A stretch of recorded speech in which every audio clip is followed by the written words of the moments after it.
Hi everyone, I hope आप सभी ठीक होंगे। तो आज का जो हमारा टॉपिक है वो है रिक्रूटमेंट पे और उसका हम प्रोसेस देखेंगे।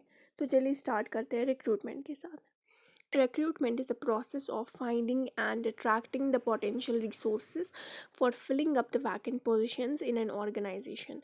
It sources the candidates with the abilities and aptitude which is required for achieving the objectives of an organization. Recruitment एक ऐसा प्रोसेस है जिसमें हम जो पोटेंशियल एम्प्लॉयज़ होते हैं उनको फाइंड करते हैं या अट्रैक्ट करते हैं ताकि जो हमारी वैकेंट पोजीशंस है हमारी ऑर्गेनाइजेशन में खाली पोजीशंस है उनको हम फिल कर सकें। और हम इनमें उन कैंडिडेट्स को सर्च आउट करते हैं जिनमें वो एबिलिटीज़ हो या वैसा एटीट्यूड हो जो हमारी ऑर्गेनाइजेशनल ऑब्जेक्टिव्स को अचीव करने के लिए बहुत ज़रूरी है।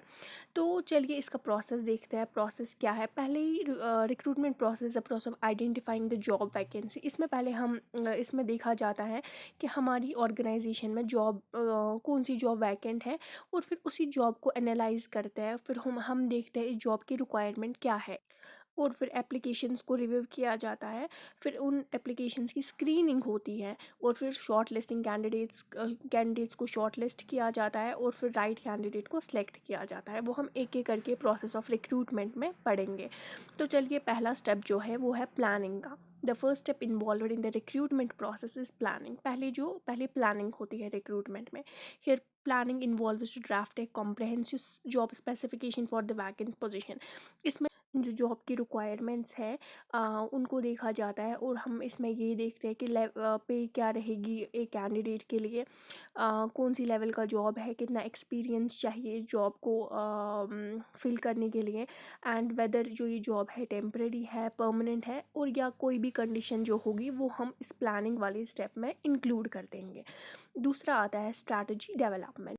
जो ही हमने ये देखा कैंडिडेट में कौन सी क्वालिफ़िकेशन ज़रूरी है इस जॉब को फिल करने के लिए। उसके बाद नेक्स्ट स्टेप है हम एक सूटेबल स्ट्रैटेजी को बनाया जाता है जिसमें हम ये देखते हैं जो कैंडिडेट्स होते हैं, हम जो ऑलरेडी हमारे पास कैंडिडेट्स होते हैं हम उनको डेवलप करें, उनको ट्रेनिंग दें या हम बाहर से किसी को हायर करें न्यू एम्प्लॉई को। और अगर हम ट्रेनिंग दे रिक्रूटमेंट मेथड कौन सा यूज़ करें और कौन से जियोग्राफिकल एरिया को हम कंसिडर करें जहाँ से हम जो हमारे एम्प्लॉयज़ है, जो हमारा मैन पावर है, उसको हम कैसे सर्च और अट्रैक्ट करें।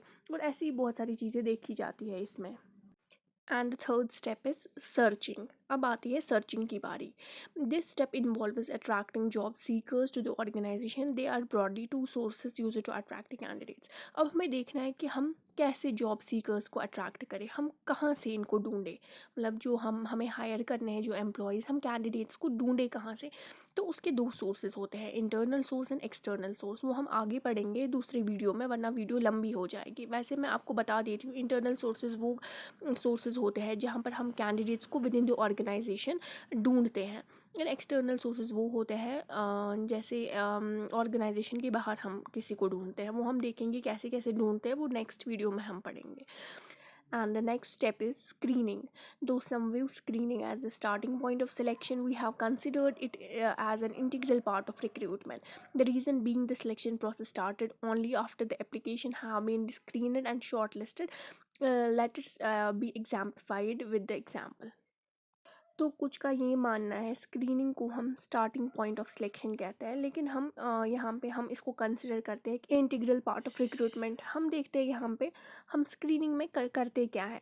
तो स्क्रीनिंग में ऐसा होता है, यहाँ पे एक एग्जांपल ली गई है। In the university applications are invited for filling the post of professor.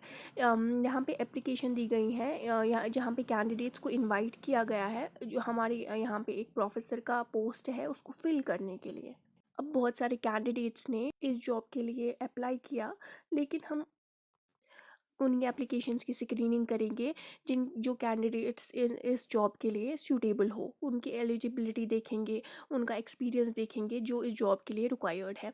और उसके बाद स्क्रीनिंग के बाद हम उनको इनवाइट करेंगे प्रेजेंटेशन या पर्सनल इंटरव्यू के लिए। उसके बाद जो वहाँ पे वो इंटरव्यू को क्वालिफाई करेगा वही आगे जाएगा और जो बाकी के कैंडिडेट्स हैं उनको वही एलिमिनेट किया जाएगा।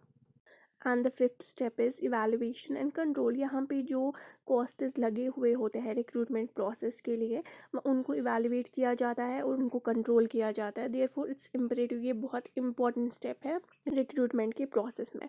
आई होप ये आपको समझ आया होगा। Thank you so much for watching. Please do subscribe, like and share. And sources of recruitment हम अगले वीडियो में पढ़ेंगे, अदरवाइज़ वीडियो बहुत लंबी हो जाएगी। Thank you so much for watching.